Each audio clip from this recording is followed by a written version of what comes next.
Terakhir kita telah sampai pada Kazama yang menyusul Sukamoto dan mengajaknya bicara dari hati ke hati. Ya karena Kazama bilang kalau mereka itu teman. Dan seperti apa kelanjutannya mari kita bahas.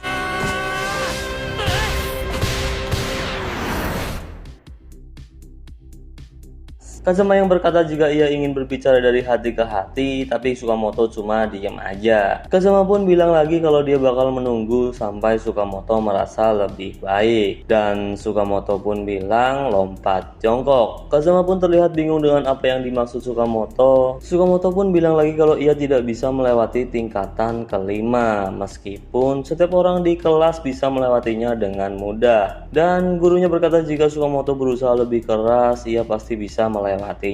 Sepulang sekolah, Sukamoto pun berlatih berulang-ulang tapi ia tetap tidak bisa melakukannya. Dan selama itu ia kemudian berpikir kenapa cuma aku yang gak bisa melakukannya. Sukamoto yang mengingat kenangannya, ia terlihat menangis dan meminta maaf kepada Kazama. Kazama pun bilang kalau itu enggak apa-apa. Sejak saat itu karena Sukamoto sadar bahwa dia ini begini, Sukamoto tidak pernah menyangka bahwa akan tiba hari di mana ia bergabung ke dalam klub sepak bola.